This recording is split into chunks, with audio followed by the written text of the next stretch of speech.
মানবতা বিরোধী অপরাধের মামলায় আন্তর্জাতিক অপরাধ ট্রাইব্যুনালে বিচার চাইতে এলেন ৬ বছরের শিশু বাসিত খান মুসা। ২৪ জুলাই আইন শৃঙ্খলা বাহিনীর ছোড়া গুলিতে আহত বাসিতের পক্ষে সাক্ষ্য দেন তার বাবা মুস্তাফিজুর রহমান। বলেন, সেদিন গুলিতে শুধু মুসা আহত হয়নি, সেই গুলি প্রাণ কেড়ে নেয় তার দাদি মায়া ইসলামের। রাষ্ট্রপক্ষের আইনজীবী বলেন, এই সাক্ষ্য জুলাই-আগস্টের নৃশংসতার ১২ থেকে ১৩% শিশুর মৃত্যুর বিষয়ে জাতিসংঘের প্রতিবেদনের সত্যতা প্রমাণ করেছে। এখন শুধু প্লেন বলে, কিন্তু আর উড়াতে পারবে না। ওর স্বপ্নই ছিল ও পাইলট হবে।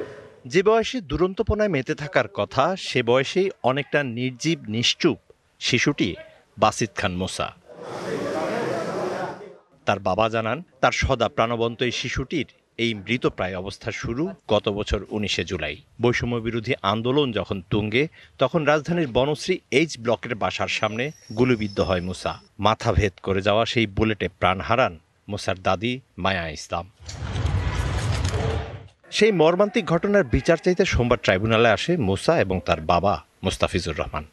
আমার ছেলে এই ভার্সনে পড়তো, পড়াশোনা করতো, ক্লাসে ফার্স্ট ছিল এই ছেলে।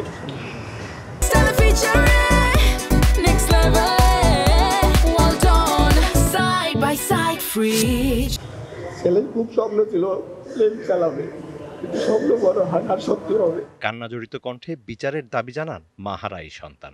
যারা আমার মাকে হত্যা করেছে এবং আমার ছেলের এই অসুস্থতার জন্য যারা দায়ী, তাদের কঠোর একটি শাস্তি হোক, সেটাই আমি আদালতের কাছে চেয়েছি।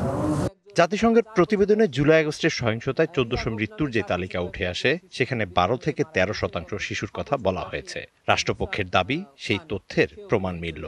ইউএন রিপোর্ট এবং আমরা ট্রাইব্যুনালে তদন্ত শেষে যে রিপোর্ট দিয়েছি এবং বাংলাদেশের পত্রপত্রিকা সহ সারা দেশে জুলাই গণঅভ্যুত্থানের যে রিপোর্ট এসেছে, সেই রিপোর্টের সত্যতাই আজকে এই সাক্ষীর মাধ্যমে প্রস্ফুটিত হয়েছে। এদিকে সামাজিক যোগাযোগ মাধ্যমে ভাইরাল হওয়া এক ভিডিওর জেরে ট্রাইব্যুনালের বিচারিক স্বচ্ছতার দাবি জানান শেখ হাসিনার পক্ষে রাষ্ট্রনিযুক্ত আইনজীবী। এই পর্যন্ত ট্রাইব্যুনালে কোনো পক্ষে আমাকে কোনোভাবে প্রেশার ক্রিয়েট করে নাই, কেউ বলে না যে এটা বলবেন না, এটা করবেন না, এইভাবে কখনোই কেউ কিছু করে না। আমি মনে করি না যে এই কোর্ট কোনো ক্যাঙ্গারু। এদিন আওয়ামী লীগ নেতা মাহবুবুল আলম হানিফ সহ ৪ জনের বিরুদ্ধে মানবতা বিরোধী অপরাধের মামলায় অভিযোগ গঠনের শুনানি শেষ করে রাষ্ট্রপক্ষ। আসামি পক্ষের শুনানি আগামীকাল। Mizan Ahmed, TVC news, Dhaka.